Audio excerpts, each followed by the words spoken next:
दोस्तों हम फिर से एक नई टॉपिक को लेकर के आए हैं। यह भी एग्ज़ाम की दृष्टि से इम्पोर्टेंट है और बार बार एग्ज़ाम में इससे बनने वाले क्वेश्चन पूछे जाते हैं। मतलब भारत पर अरबों का आक्रमण, ठीक है, कब की बात कर रहा है? 712 ईस्वी में भारत पर जो प्रथम मुस्लिम आक्रांता या विदेशी आक्रांता की बात करें तो ये अरब हुआ करते थे। ठीक है, अरबों के द्वारा ही भारत पर प्रथम आक्रमण हुआ था, ये भी जान लेते हैं। अरबों ने भारत पर आक्रमण क्यों किया, ये सबसे बड़ा रीज़न आपको हम बताएंगे और इसका एक बहुत ही इंटरेस्टिंग कहानी है और यह भी आपको क्लियर हो जाएगा कि क्यों किया गया, किसके द्वारा किया गया और उससे क्या क्या मतलब घटनाएं प्रमुख हैं, इस सब के बारे में हम आपको बताते हैं। चलिए स्टार्ट करते हैं हमारा आज का सेशन, भारत पर अरबों का आक्रमण। ठीक है, यह जो आपको मैप दिखाई दे रहा है, यह मैप 712 ईस्वी के समय का है, मतलब मध्यकालीन भारत के समय का है। आई बात समझ में? जिस समय पाकिस्तान, अफगानिस्तान, अन्य इनका नहीं हुआ था, मतलब यह वाला जो प्रांत हुआ करता था, यह सिंधु प्रांत के नाम से जाना जाता था। ठीक है, सिंधु प्रांत के नाम से जाना जाता था। और यह वाला जो इधर का हिस्सा हुआ करता था, यहाँ से लेते हुए यह वाला जो हिस्सा था वह अरब देश का था, मतलब इराक कह सकते हैं, इराक से। आई बात समझ में? आपको समझने में आसानी होगी। इराक के इस समय वर्तमान स्थिति में वहाँ पर अरब नाम से जाना जाता था। ठीक है, यहाँ पर आपको श्रीलंका दिखाई दे रहा है, श्रीलंका दिखाई दे रहा है आपको। तो ठीक है, अगर हम बात यहाँ से स्टार्ट करते हैं कि सबसे पहले अरब देश में मुस्लिम का जो उदय हुआ, मुस्लिम का जब उदय हुआ तो उस समय क्या हुआ कि यहाँ पर मुस्लिम धर्म का बहुत कम प्रचार प्रसार हुआ करता था। कहानी यहीं से स्टार्ट हो रही है, अब समझने का प्रयास करिए। जब यहाँ से बहुत कम प्रचार प्रसार था, मतलब वो बहुत कम मात्रा में थे। यहाँ पर मोहम्मद मोहम्मद साहब के बारे में आप जानते ही थे। उनके बाद, उनकी मृत्यु के बाद यहाँ पर कुछ खलीफा हुआ करते थे। क्या थे? खलीफा।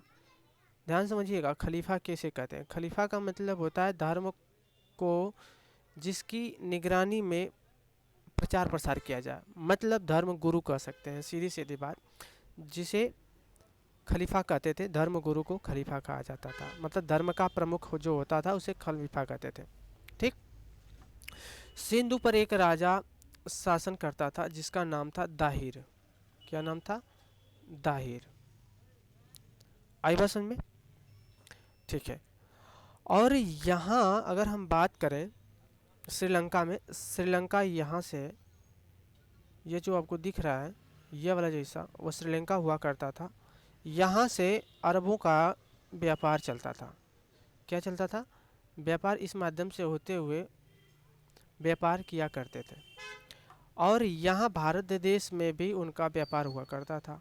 धीमे धीमे इनका विस्तार हुआ, विस्तार होने के साथ साथ क्या हुआ कि श्रीलंका का एक बेड़ा जहाज, एक जहाज था जो श्रीलंका से होता हुआ अरब के लोगों के पास जा रहा था। इसमें काफ़ी सोने चांदी आभूषण भरे हुए थे। ठीक है, और इस स्थान पर इस जहाज को लूट लिया गया। आई बात समझ में? जब इस स्थान को पर जहाज को लूट लिया गया तो लूटने के बाद यहाँ का खलीफा क्या था? खलीफा इस साम्राज्य पर राज करने वाले राजा जिनका नाम दाहिर हुआ करता था, दाहिर से बोला कि यहाँ जो लुटेरे हैं उनको आप पता लगाइए और उस पर कार्रवाई कीजिए। तो दाहिर ने सख्त सख्त मना कर दिया कि हम जिस जहाँ पर लूट हुआ वह हमारे साम्राज्य में नहीं आता है और हम उस पर कोई कार्रवाई नहीं करेंगे। कहानी यहीं से स्टार्ट हो जाती है कि मतलब जब दाहिर ने मना किया तो दाहिर के मना करने के बाद खलीफा जो था धर्मगुरु, उसने इस इरा अरब साम्राज्य पर राज करने वाला गवर्नर, गवर्नर एक उसका नाम मिलता है, ठीक है, अल हज्जाज। उस गवर्नर का क्या नाम है? अल हज्जाज। ध्यान रखिएगा, अल हज्जाज के कहने पर एक प्रमुख अगर बोले सेनापति, मोहम्मद बिन कासिम। क्या था? मोहम्मद बिन कासिम। मोहम्मद बिन कासिम को उसने दाहिर को मारने के लिए भेजा। यही जब मोहम्मद बिन कासिम इस सिंध पर आक्रमण किया तो यह उस समय सिंध जो हुआ करता था भारत साम्राज्य के अंदर, मतलब हिंदू समाज या हिंदुस्तान का ले भारत के अंतर्गत आता था। तभी से जब मोहम्मद कासिम इस सिंध पर आक्रमण किया, मतलब 712 ईस्वी में, इसी कारण, इस जहाजी बेड़ा के लूटने के कारण गवर्नर अल हज्जाज ने मोहम्मद बिन कासिम को दाहिर को मारने के लिए भेजा। और उसका मुख्य उद्देश्य था कि दाहिर को मारा जाए, प्लस यहाँ पर उपस्थित जो एरिया आपको दिख रही है उस एरिया में लूटपाट किया जाए और धर्म का प्रचार प्रसार किया जाए। साम्राज्य करना इसका कोई उद्देश्य नहीं था।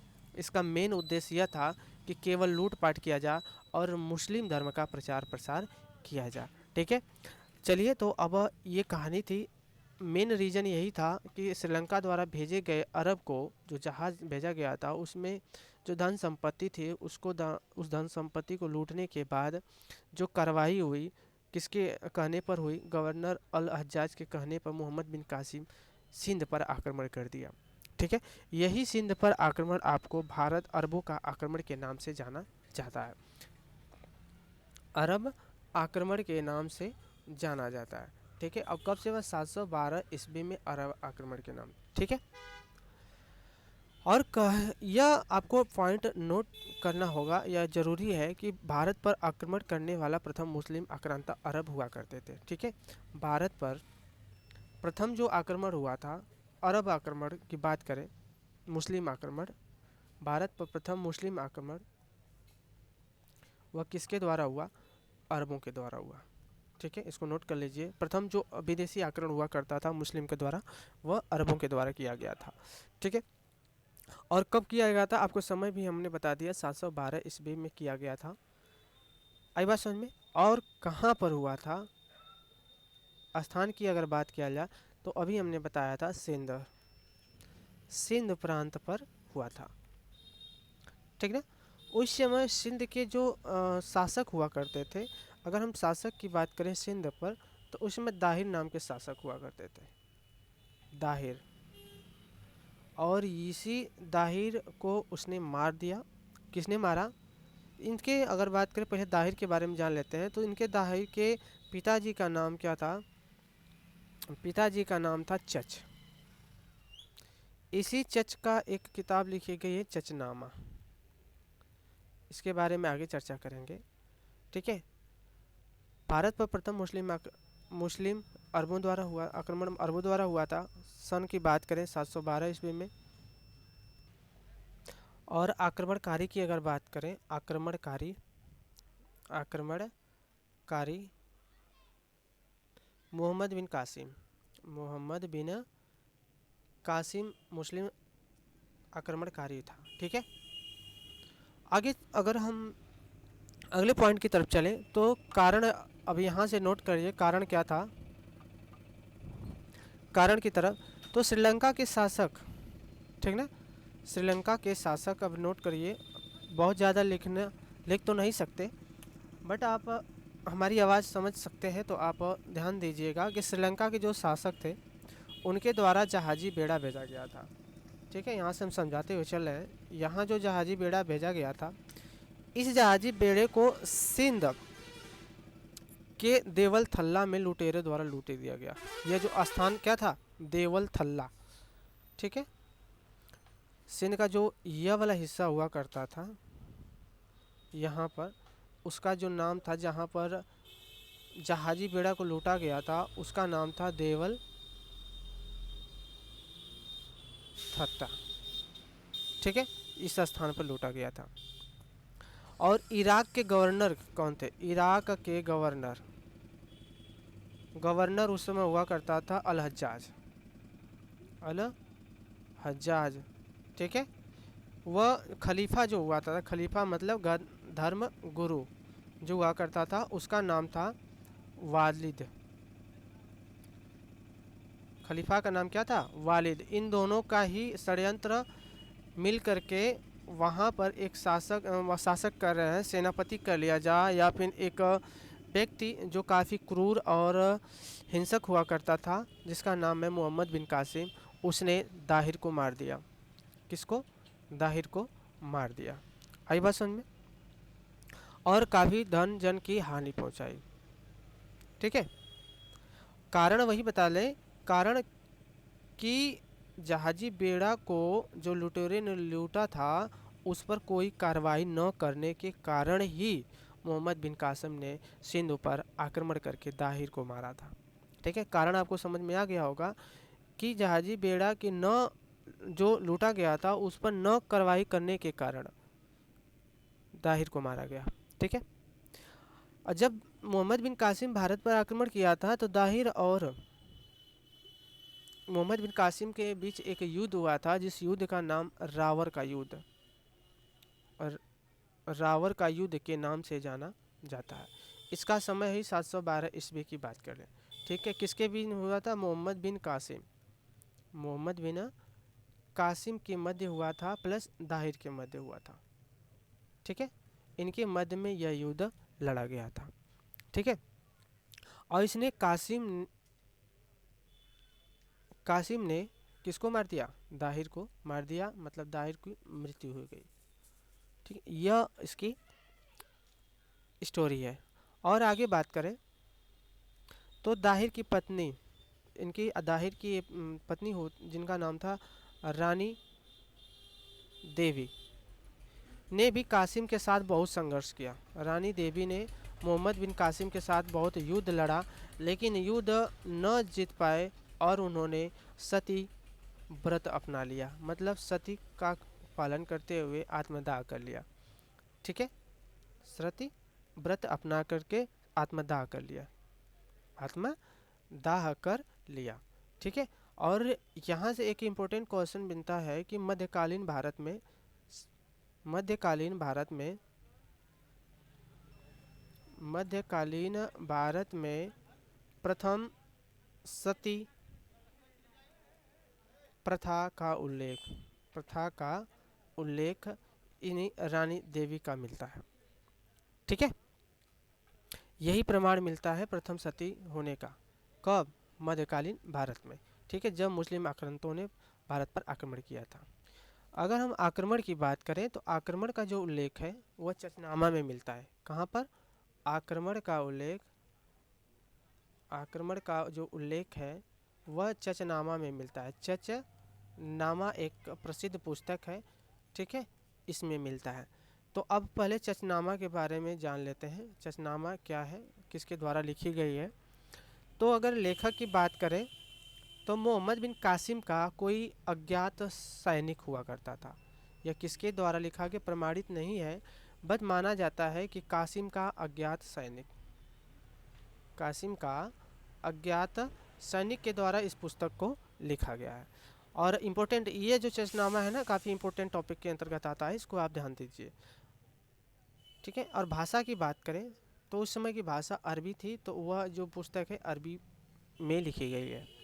ठीक है, अब यहाँ से क्वेश्चन बनता है कि चचनामा का फारसी में अनुवाद, यह बार बार क्वेश्चन पूछा गया है एग्जाम में, इसको ध्यान रखिए। फारसी में अनुवाद की बात करें तो मोहम्मद अली बिन अबू बुक्र कूफी द्वारा फारसी में इस पुस्तक को अनुवाद किया गया। ठीक है, अंग्रेजी में अनुवाद की बात करें, अंग्रेजी में अनुवाद किसने किया? तो U.M. दाऊद पोटा द्वारा अंग्रेजी में अनुवाद किया गया। ठीक है, इस चचनामा के बारे में जान लीजिए ध्यान से। लेखक है कासिम का अज्ञात सैनिक, जिसका कोई उल्लेख नहीं मिलता है, नाम नहीं मिलता है। भाषा जो चचनामा का था अरबी था। ठीक है, क्योंकि वह अरब आक्रांता थे और वह अपनी भाषा अरबी में ही लिखे थे। फारसी में अनुवाद की बात करें तो मोहम्मद अली बिन अबू बुक्र कूफी द्वारा किया गया था, और अंग्रेजी में अनुवाद था U.M. दाऊद पोटा के द्वारा अंग्रेजी में चचनामा का अनुवाद हुआ था। ठीक है, इस तरह से चचनामा जो प्रसिद्ध पुस्तक है जिसमें अरबों का जो आक्रमण है उसका उल्लेख मिलता है। ठीक है दोस्तों, और इम्पोर्टेंट अगर बात करें हम दावर के युद्ध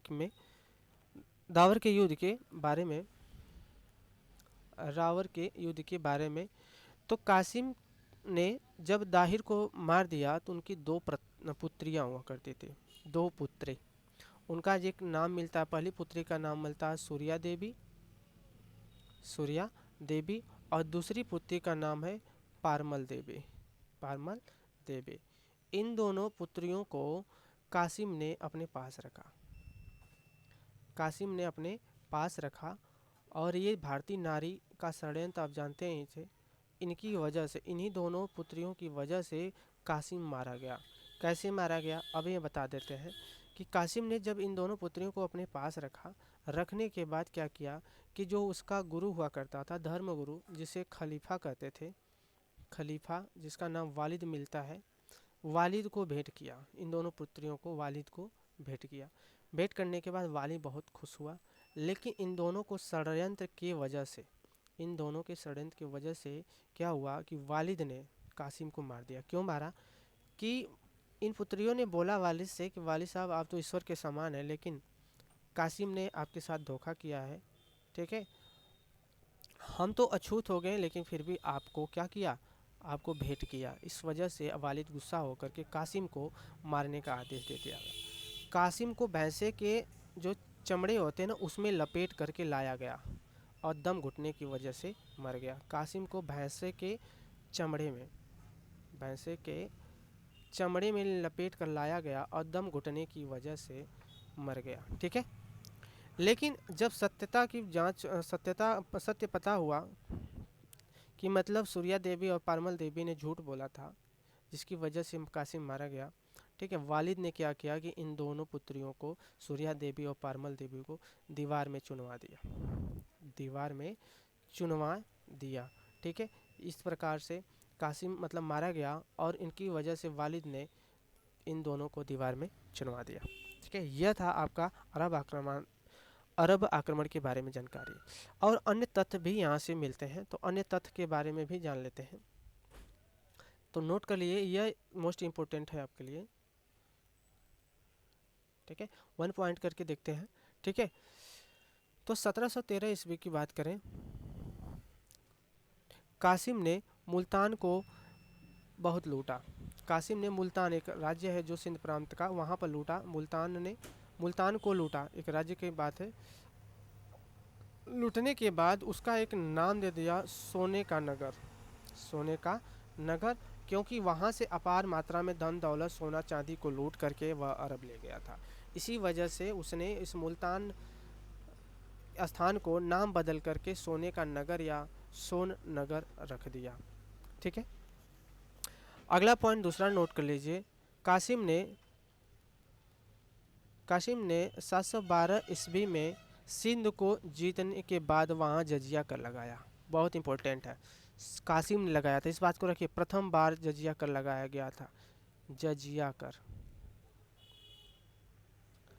जजिया कर प्रथम बार लगाया गया था। कब? सिंध पर लूट करने के बाद, ठीक है। आई बात समझ में? सिंध पर लूट करने के बाद कासिम ने प्रथम बार जजिया कर लगाया था। इतिहास में पूछा जाता है कि जजिया कर लगाने वाला प्रथम शासक, तो वह कासिम है, ठीक है। कासिम ने वहाँ पर प्रथम जजिया कर लगाया था, और यह ऐसा करने वाला प्रथम मुस्लिम शासक है। जजिया कर लगाने वाला, जजिया जकात जो कर होते थे, वही कर जो है जजिया कर लगाने वाला प्रथम मुस्लिम शासक, ठीक है। कौन था? कासिम। यह उल्लेख मिलता है, ठीक है। भारत को दिरहम नामक सिक्का चलाया। भारत में, तीसरा पॉइंट नोट कर लीजिए, भारत में दिरहम नामक सिक्का, दिरहम नामक सिक्का चलाया, ठीक है। अगले पॉइंट की तरफ चलिए, चौथे पॉइंट को नोट कर लिए। भारत में अरबों की देन की बात करें, अरबों की देन, कौन कौन सी देन की दी गई है अरबों की भारत में, ठीक है।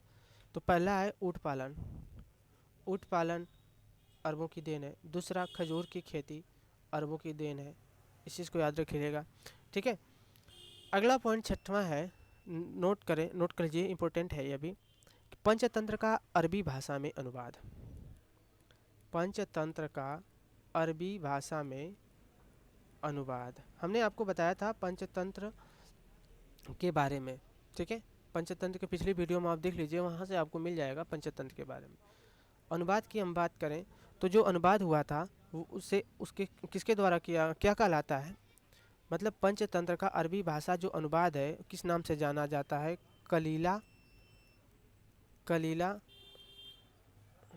वादिमना, कलीला वादिमना नाम से इम्पोर्टेंट है, मोस्ट इम्पोर्टेंट, कलीला वादिमना नाम से जाना जाता है। कौन सा? पंचतंत्र, जिसके लेखक विष्णु शर्मा है। विष्णु शर्मा जिसके लेखक हैं, अरबी भाषा में अनुवाद किया गया उस अनुवाद पुस्तक को कलीला वादिमना नाम के नाम से जाना जाता है। ठीक है, आई बात समझ में। और कुछ एक पॉइंट और है लास्ट वाला, नोट कर लीजिए उसमें। अरब आक्रांता गुप्त काल के रचित ब्रह्मगुप्त, आपने ब्रह्मगुप्त के बारे में पढ़ा होगा, जब गुप्त साम्राज्य हम पढ़ा रहे थे उसमें बताए थे ब्रह्मगुप्त के बारे में।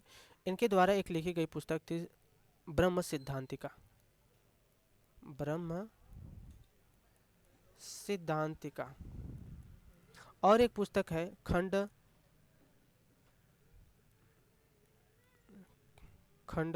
खाद्यक, खंड खाद्यक। दो पुस्तकों को वह अपने साथ अरब ले गया। ठीक है, अरब ले जाकर के अरबी भाषा में अनुवाद किया। ठीक है, और अनुवादक का नाम जो है, अनुवादक का नाम मतलब अनुवाद करने वाला जो है उसका नाम है जल जाफरी। यह आपका यहाँ से मोस्ट इंपॉर्टेंट क्वेश्चन बनता है, यहाँ से ध्यान से देख लीजिएगा। अगर यहाँ से अन्य तत्व में देखें तो मोस्ट इंपॉर्टेंट यही मिलता है कि 713 में मुल्तान को नाम बदलकर सोने का चिड़िया रख दिया। कासिम ने जजिया कर प्रथम बार भारत पर लगाया था, ऐसा करने वाला यह प्रथम मुस्लिम शासक था। ठीक है, जजिया कर लगाने वाला प्रथम मुस्लिम शासक। भारत में दिरहम नामक एक सिक्का चलाया था, कौन? किसने? कासिम ने।